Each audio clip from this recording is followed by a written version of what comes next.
xamante ne ils étaient présents lors de la dernière trêve ñoom Cheikh Niass ñi ngi fi woon ñoom Mamadou Lamine Camara et ci milieu de terrain yi am na joueur boo xamante ne ñi ngi koy xaar muy Andy Diouf gars yi on va pas fermer la porte aux binationaux un joueur comme Andy su ne pare na pour rejoindre l'équipe nationale du Sénégal je pense que la porte est ouverte léegi nag sélectionneur bi moom mooy tànn sélectionneur bi ak le staff ñoom ñooy waxtaan pour xam exactement joueur bi ñuy indi ak joueur boo xamante ne duñ ko convoqué donc ça ce sont les prérogatives et les attributs yi nga xamante ne technicien bi moom am na ko mais peut-être que nous on va se limiter sur les commentaires mais je pense que un joueur comme Andy Diouf il peut bien faire partie de ce milieu de terrain de l'équipe nationale du Sénégal parce que tamit amuñu Habib il est toujours blessé amuñu tamit Lamine Camara mais bientôt ñoom war nañu defaat seen retour on va s'arrêter un peu sur cette actualité bi nga xamante ne sax dafay concerner Habib Diarra donc moom tamit jot na def réaction donc le milieu de terrain de Sunderland ki nga xamante ne nag moom mooy Habib Diarra jot na def réaction donc il s'est exprimé sur son retour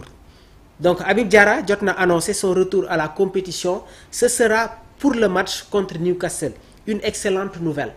donc le milieu de terrain sénégalais Habib Diarra entrevoit enfin le bout du tunnel le joueur de Sunderland a annoncé son retour à la compétition pour le mois de décembre après avoir subi une opération à l'aine fin septembre gannaaw bañ ko interrogé par le journaliste Frankie Francis avant le match nul 1 but partout face à Everton Habib Diarra a confié ce sera pour le match contre Newcastle cette déclaration rapportée par le Sunderland Echo a suscité une vive réaction parmi les supporters présents ravis de voir le jeune milieu international sénégalais proche d'un retour sur les terrains. Arrivé l'été dernier en provenance du RC Strasbourg, Habib Diarra s'est rapidement imposé, gars, comme un élément important du dispositif de Régis Lebris avant de se blesser à l'entraînement à la veille du match de Premier League contre équipe bi nga xamante ne moom mooy Aston Villa. Alors, le joueur avait subi avec succès une intervention chirurgicale et qu'il suivait un programme de rééducation au centre d'entraînement de l'Academy of Light. Donc, les dernières informations indiquent que sa récupération progresse comme prévu et qu'il pourrait reprendre avec le groupe dès la mi-décembre pour le choc face à Newcastle. Léegi nag cette perspective constitue une excellente nouvelle tant pour Sunderland qui retrouvera l'un de ses cadres au milieu de terrain que pour l'équipe nationale du Sénégal. Alors déjà bi mu quitté le championnat français dem dans le championnat anglais dafa ñëw rek imposé wu et j'aime ce milieu de terrain de Sunderland composé de Granit Xhaka ancien milieu de terrain des Gunners d'Arsenal passé par le Bayer Leverkusen qui a remporté la Bundesliga sous l'ère Xabi Alonso. Actuellement il est le capitaine de cette équipe de Sunderland. Il y a un autre jeune boo xamante ne tamit il est ami de Habib Diarra. Habib sonal na ko lool muy Noah Sadiki mu nekk un international congolais milieu de terrain excellent. Donc je pense que ce trio fait du bien à cette équipe de Sunderland. Donc son retour va être très important et joueur bi lui-même moom moo ko annoncé. Donc normalement ce sera le 14 décembre face à cette équipe de Newcastle. Donc un duel de lion entre Habib Diarra ak Malick Thiaw. Léegi nag même s'il arrivera juste comme nous l'indiquons, Habib Diarra sera opérationnel pour postuler à une place dans la sélection de Pape Thiaw avant la Coupe d'Afrique des Nations prévue fin décembre. Donc cela veut dire que à 10 jours, une semaine, 10 jours du début de la compétition, Habib Diarra normalement dina ñëwaat dans la compétition. Léegi nag on se rappelle de la situation de Ismaïla Sarr bi nga xamante ne il avait quelques problèmes sur une CAN mais Aliou Cissé yóbbu woon na ko. Léegi nag am na ay joueurs yoo xamante ne peut-être benn ñaari match yi mun nañ ko rater mais après dañ leen di amaat pour le reste de la compétition et je pense que Habib Diarra qui est en forme Habib Diarra bi nga xamante ne s'il retrouve les sensations pour ñu génnee ko ci registre Pape Thiaw bi dafay xaw a compliqué parce qu'il fait partie des joueurs yi nga xamante ne depuis que Pape ñëwee dañu gagner des points dans le dispositif. Habib ses premières avec la sélection niñ ko daan utiliser baaxul woon gis nañ ko match boo xamante ne sax il a évolué comme défenseur droit arrière droit gis nañ ko mu jouer comme piston mais comme ni ma leen ko rappelé on a un coach boo xamante ne dafay topp la progression des joueurs selon leur performance Pape Thiaw utilise les joueurs en sélection si registre yi nga xamante ne moom la ñuy utiliser étant en club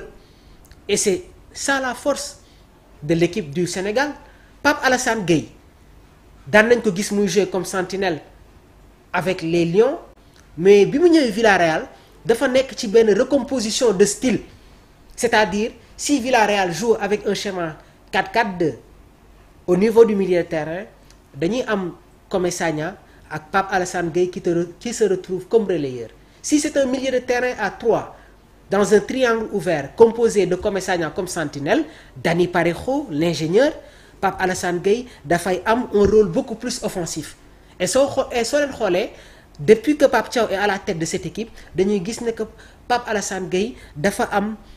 benn rôle beaucoup plus offensif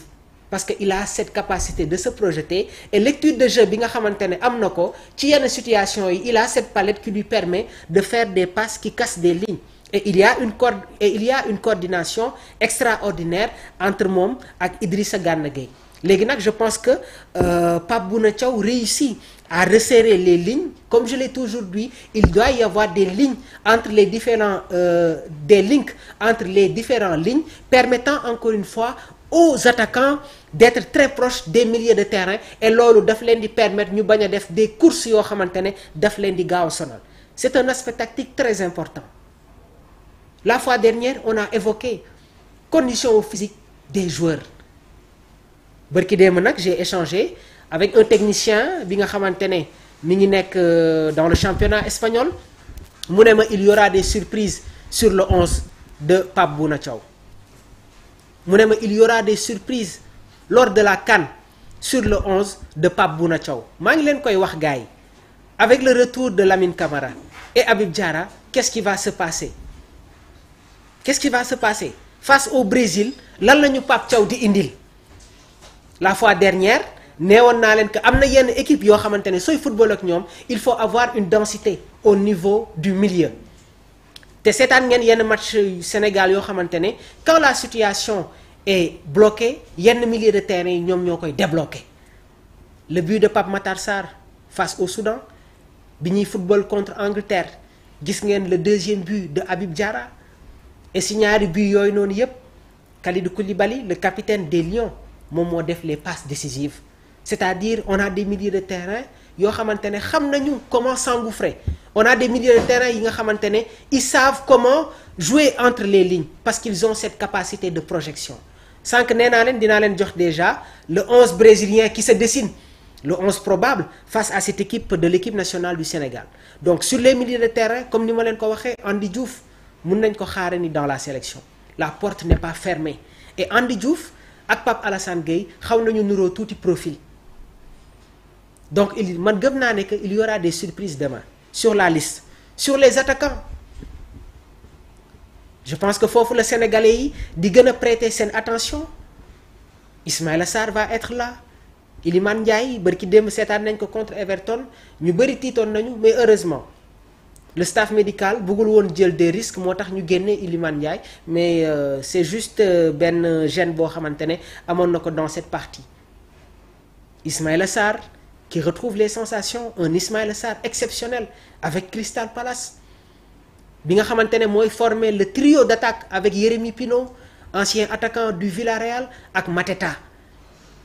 qui avait honoré sa première sélection avec les Bleus Jean-Philippe Mateta bi nga xamante ne dafa amoon ay problèmes récemment ak Wilfried Zaha parce que Zaha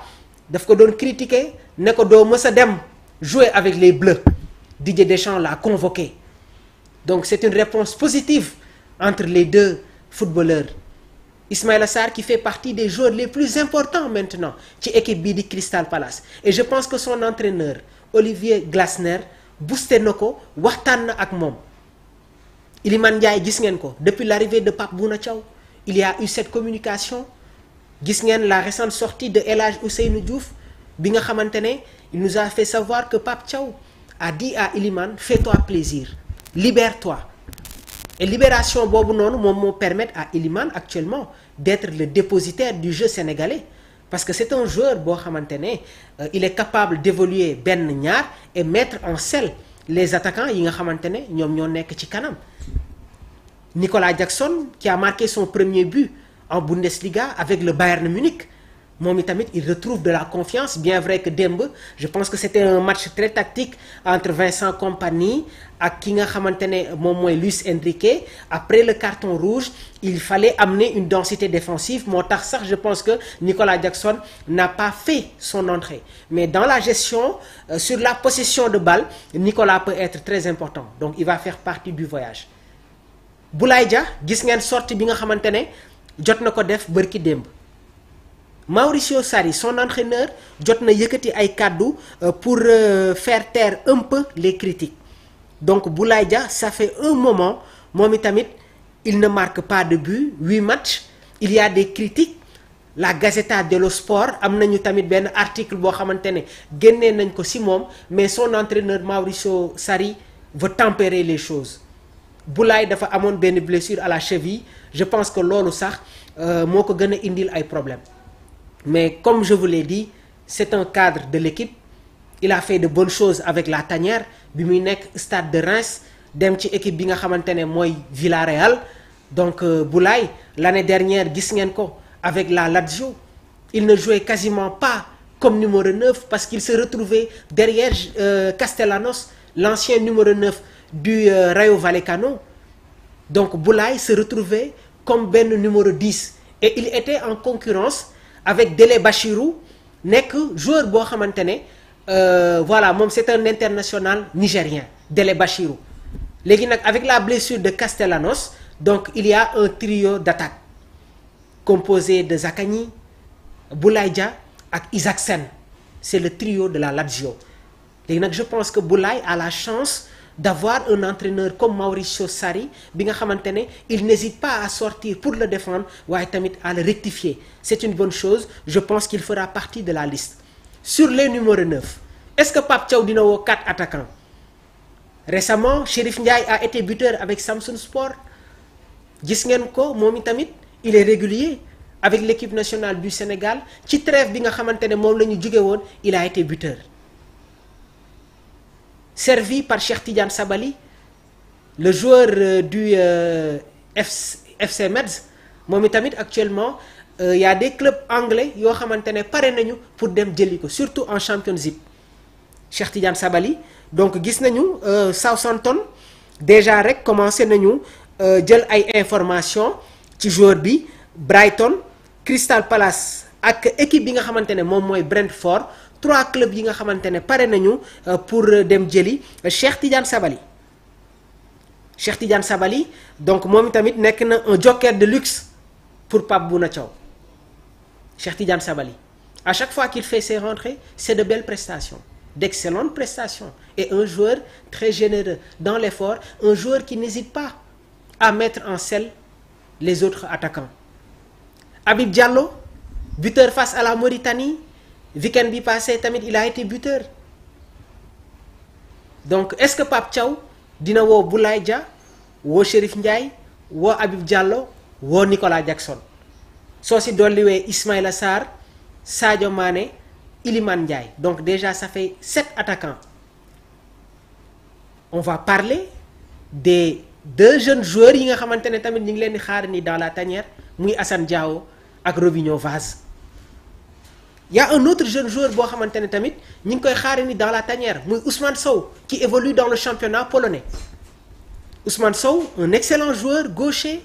avec une palette technique qui dépasse la moyenne et am na tamit adresse devant les buts. Déjà am na benn liste de 50 joueurs boo xamante ne commencé nañ ko di ko dessiner, mais je pense que Robinho Vaz ak Assane Diao gars yi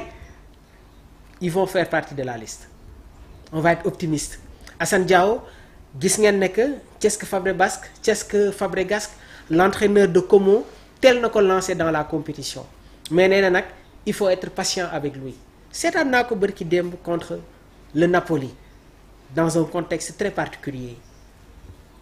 et en face il y avait une défense des Napolitains expérimentés, Di Lorenzo, Rahmani, Bourguignon, Spinazzola. Dans la deuxième mi-temps, Spinazzola moo génn remplacé par Miguel Gutiérrez, l'ancien défenseur gauche de Gérone. Mais il y avait un duel entre Di Lorenzo ak Assane Diao. Et nekk na joueur boo xamante ne ku am sañ-sañ la gars yi. Il aime jouer au ballon. Man foogoon naa ne sax il va être prudent vu qu'il revient dans la compétition. Mais c'est un joueur boo xamante ne il aime faire les appels et il aime être au duel. Donc son retour va être très important. Assane Diao, capable de jouer sur les côtés et comme numéro 9 va être un atout très important. Bërki démb am na benn 11 boo xamante ne jot naa ko gis sur certaines plateformes.